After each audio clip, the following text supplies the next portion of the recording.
Well, one of the announcements I wanted to tell everybody about is we are often asked about how we buy and hold real estate, and we do everything in trust. And once a year we have a trust workshop. That's right, only once a year. This one is coming up. We just set the date about 3 hours ago. November 23rd, that's a Saturday. It's roughly like 30 days from now.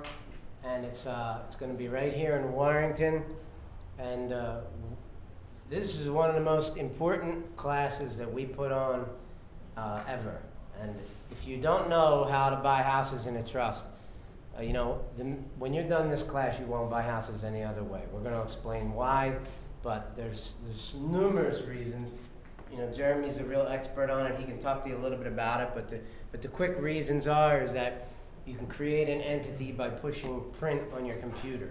And you buy a house on Oak Lane, and you call it, 123 Oak Lane Trust, and you create an entity to buy that house in, so people cannot find out what it is that you own. And you do not need to file a tax return for a trust. A trust is a pass-through entity.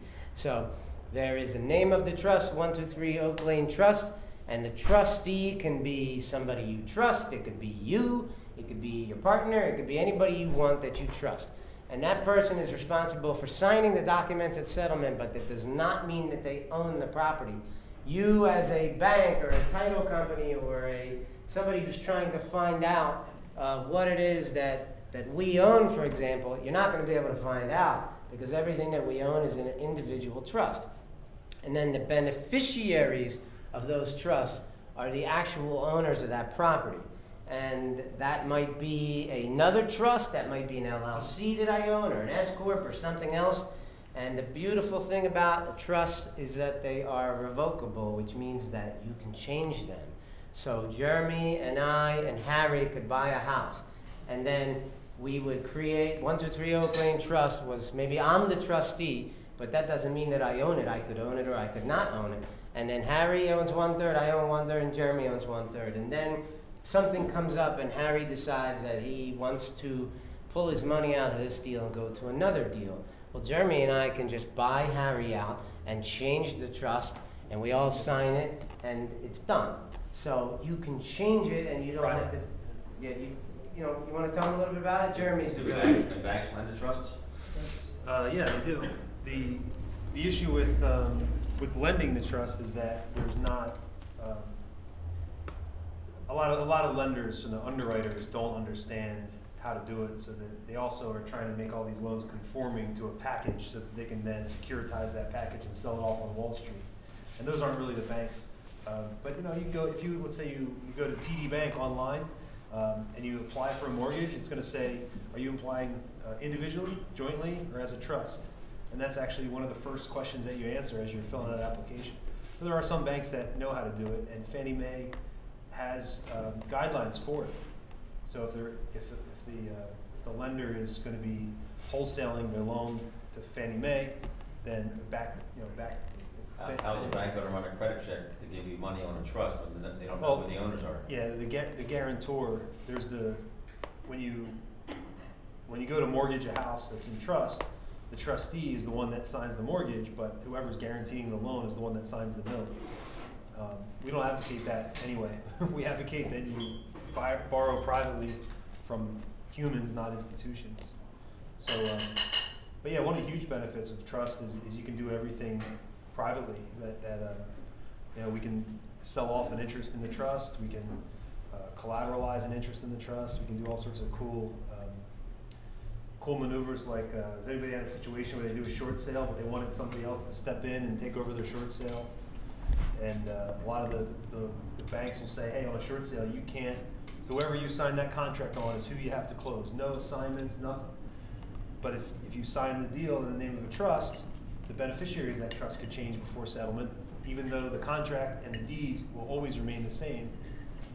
So it's a really cool way you can wholesale some. Another way is, let's say I'm wholesaling. Ed has a short sale. I say, Ed, you know what? I like the deal. Go ahead and just put it into the York Street Trust. So he puts it in the York Street Trust. He makes me 80% beneficiary, and he's 20% beneficiary. And then after closing, hey Ed, I'm just gonna buy you out of your 20%, here's money to buy you out of 20%. Now all of a sudden I'm 100% owner of the property and he's 20, and if I never buy him out, well, he's still 20% owner. So, yeah, it's a really, it's What about capital gains when you sell this property? Sure, there's always, capital gains gets reported. Bill says you don't pay taxes on it. It's, there's no income tax return filed, not that you don't pay taxes on it. There's no income tax return filed for a trust separate from your own, unless it's a irrevocable trust. An irrevocable trust would be the kind of trust that you set up for somebody to avoid like some of the inheritance taxes, things like that, where you set up a trust that has its own EIN number, that's irrevocable. A revocable trust passes through. So, some of the trusts that I own, Phil's company might be 50% beneficiary, and my company's 50% beneficiary. We just report the taxes as if our company owned 50% of the property on the deed. So it's reported the same way. It just flows through to whoever the title holder is. But it's a very cool way to do things. It doesn't really give you. Lawyer does a search. They're going to find that the two beneficiaries are your LLC and your LLC. They're not going to, but that doesn't come up anywhere. It's a private document. The trust agreement is just a private contract. The only awareness that the public has that the trust even exists is the fact that there's a deed to a trustee on behalf of the York Street Trust. And at that point, that's all they know. They don't know who the owners of that York Street Trust is or whatever. They just know that that's who the owner of record is. And having it doesn't really provide a liability protection, but it does, it's kind of a smoke and mirrors, so that if somebody sees that property is held in the name of a trust and it's highly leveraged because you have a mortgage on it, whether it's a real mortgage or one that you made up to show that your property is highly leveraged, you can then take it to the next level of liability protection by having your LLC be the owner of that trust. So this is something that nobody really around here teaches. A lot of people don't even know you can do it. Some people, all this stuff falls under common law, under English common law. So Pennsylvania doesn't even have statutes surrounding it. There's only 5 states in the country that have statutes for the trust. Florida's one of them. Virginia is probably the closest. But if you guys want to know how to use these, we're having the November 23rd. Yeah. It's the Saturday before Thanksgiving, so we give practically a week before Thanksgiving, so right before the holidays start coming. We'd love to have you guys out there, and we're excited to. We had a great turnout. Justin, you were there last year. Yeah, and I wanted to give you a testimonial. I was there last year, and I walked out of there with like 2 ideas that within 4 months had created a deal or two, and I think it was awesome. And 2 of the equity deals I put together, I kind of drafted a future trust, because part of the deal was Jeremy was talking about putting together a package, and maybe he could challenge us all, like anybody who signs up today could get a draft of the trust or some sort of future offer or something like that. Because yeah, we're going to have a handout. We actually have recorded last year's trust workshop. We recorded that, so we're going to make the whole thing available for that. We have the class itself is going to be $150, which I think last year we had a tremendous turnout, and it was like 90 people there. yes, how many? Like 90 or so? 80 or 90. 80 or 90 people. Yeah. So it's a topic that had come up. Larry, you just brought me a deal that you said you wanted to learn about the trust. I think Justin, you had one going on now, and we. Like literally in the last couple of weeks, we've been asked by so many people, like, "Hey, could you help me set one of those up? Could you help me set one up?" And it's kind of like the give a man a fish, teach a man to fish thing. So what I'd like to do is, if any of you who you want to come learn how to do this thing yourself, it's literally like every time we buy a property, every purchase and sale agreement has a different buyer on it, and we go back to the office and we hit print on the printer, and that's it. We got a new trust agreement. And there's no, anybody, the internet is, if you're doing research, the internet's a great thing. But if somebody's doing research on, on what you own, and they go to the internet and they type in your company's name, and your company owns 37 properties, that's all a matter of public record. So by using these trusts, you can really kind of keep that private. So by the way, 90 times 150 is 13.5. Not a bad. Yeah. You're beating that guy in Florida. Yeah. Only 5. Kicking his butt. Well, the lesson learned is we charge a little less last year, so we're like, wait a second, this guy's charging 150. Let me give you a couple other ideas. I mean, the first time I got my real estate license, I attended a class put on by Trend. And Trend said, we're going to show you how to find out, like, what people own. And they used Allen Iverson as an example.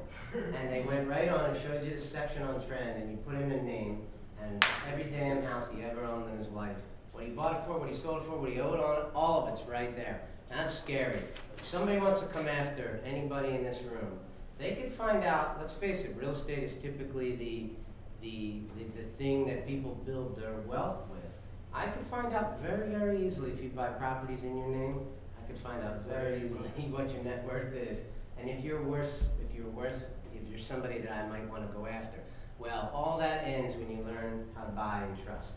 Because it is easy, it's cheap, it's affordable, we're going to teach you how to do it, we're going to give you the tools you need to do it, and you're going to be able to, every single property you own is going to be a separate entity, and nobody's going to be able to find out if you own it, when you bought it, what you owe on it, or anything like that. So it's really handy. Another thing, if you buy property in Philadelphia, what Philadelphia is famous for is, say you own 5 buildings in Philadelphia, and you get a trash fine against one of your buildings in Philly for $3,000, and you don't know about the trash fine because your tenants are throwing the trash fine in the trash, okay? City of Philadelphia will cross-collateralize every one of your properties. So any one of your properties that you sell, that fine will be deducted right out of your profits at settlement. And I'll tell you what, that happens to you, you're not going to be happy, okay? And they do the same thing with PGW. Your tenants, they got this landlord cooperation program, but it's very convenient that your guy doesn't ever show up when you need it. And what they do, you can have a tenant living in your house and he runs up a $3,000 bill and then they bang you for it on any one of your properties that isn't in the landlord cooperation program, okay? So you could have a house that has an oil tank and they can take a gasoline from an existing property that you were in the landlord tenant program and you didn't ever bother to register the one that had an oil tank. Why? Because you weren't buying that from PGW and your house is unprotected. So Philadelphia is famous for that, right? You definitely want to learn how to do this. It's one of the most valuable classes that we ever put on, and once you learn how to do it, you'll never buy houses any other way.